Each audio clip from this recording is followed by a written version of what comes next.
भगवान श्री कृष्ण कहते हैं, कभी किसी को उसके बीते कल से मत परखिए। लोग सीखते हैं, बदलते हैं और आगे बढ़ते हैं। दुख और तकलीफ भगवान की बनाई वह प्रयोगशाला है जहां आपकी काबिलियत और आत्मविश्वास को परखा जाता है। बारिश की बूंदें भले ही छोटी हो, लेकिन उनका लगातार बरसना बड़ी नदियों का बहाव बन जाता है।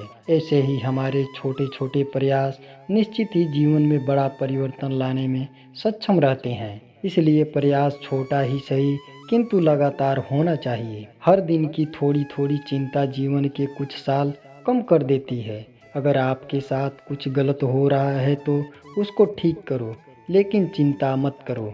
चिंता और चिता में बस बिंदु मात्र का फर्क है। चिंता शरीर को चिता तक ले जाती है और चिता शरीर को सारी चिंता से मुक्त कर देती है। हमारे जीवन के दो प्रबल शत्रु क्रोध और चिंता। क्रोध से विवेक का नाश होता है तो चिंता से मनोबल का, क्रोध से शांति का नाश होता है तो चिंता से सौंदर्य का। पछतावा अतीत को नहीं बदल सकता और चिंता भविष्य को नहीं सुधार सकती।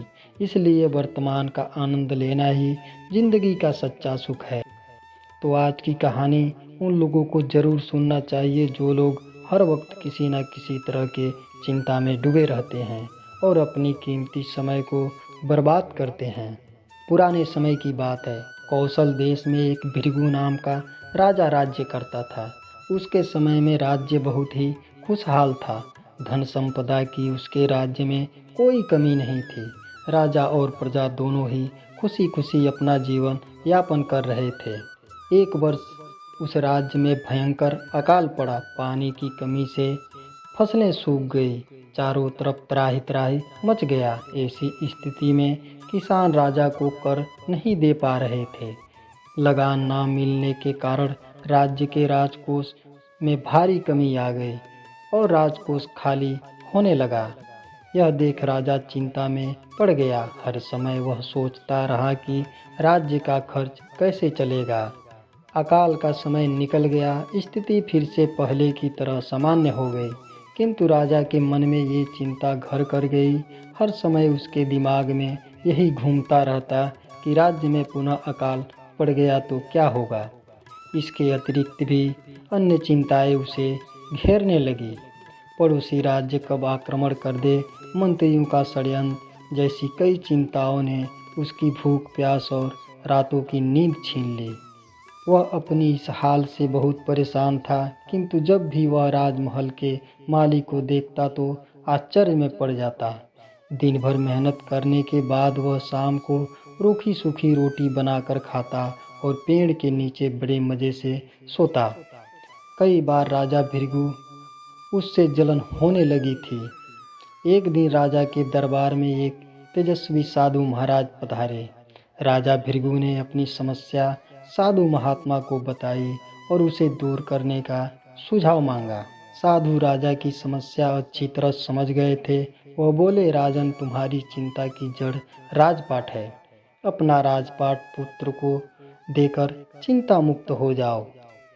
इस पर राजा ने बोला, गुरुवर, मेरा पुत्र मात्र 5 वर्ष का है। वह अबोध बालक राजपाट कैसे संभालेगा। इस पर साधु महाराज ने बोला, तो फिर ऐसा करो कि अपनी चिंता का भार आप मुझे सौंप दो। साधु महात्मा बोले। इस पर राजा तैयार हो गया।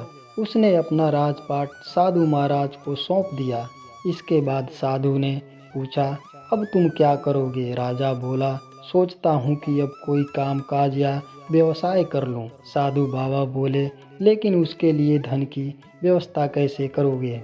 अब तो राजपाट मेरा, राजकोष के धन पर भी मेरा अधिकार है। ठीक है, लेकिन यदि तुम्हें नौकरी ही करनी है तो कहीं और जाने की आवश्यकता नहीं है। यहीं मेरे पास नौकरी कर लो। मैं तो साधु हूँ। मैं अपनी कुटिया में ही रहूँगा। राजमहल में ही रहकर मेरी ओर से तुम ये राजपाट संभालना। राजा ने साधु की बात मान ली और साधु महात्मा की नौकरी करते हुए राजपाट संभालने लगा। साधु अपनी कुटिया में वापस चले गए। कुछ दिन बाद साधु महाराज पुनः राजमहल आए और राजा से भेंट कर पूछा, कहो राजन, अब तुम्हें भूख लगती है या नहीं, और तुम्हारी नींद का क्या हाल है। गुरुवर, अब तो मैं खूब खाता हूँ और गहरी नींद सोता हूँ, पहले भी मैं राजपाट का कार्य करता था, अभी भी करता हूँ। फिर यह परिवर्तन कैसे? यह मेरी समझ के बाहर है। राजा ने अपनी स्थिति बताने के साथ ही प्रश्न पूछ लिया। साधु महाराज मुस्कुराते हुए बोले, राजन, पहले तुमने काम को बोझ बना लिया था और उस बोझ को हर समय अपने मस्तिष्क पर ढोया करते थे। किंतु राजपाट मुझे सौंपने के उपरांत तुम समस्त कार्य अपना कर्तव्य समझकर करते हो, इसलिए तुम चिंता मुक्त हो। इस कहानी से हमें यही सीख मिलती है कि चिंता में पड़कर कोई भी किया गया कार्य सफल नहीं होता। कहते हैं चिंता चिता के समान होता है, इसलिए व्यक्ति को सभी चिंताएं छोड़कर अपने लक्ष्य की ओर ध्यान देना चाहिए। तो आज की कहानी आपको कैसी लगी कमेंट बॉक्स में ज़रूर बताएं और चैनल को सब्सक्राइब और वीडियो को लाइक ज़रूर कर दें।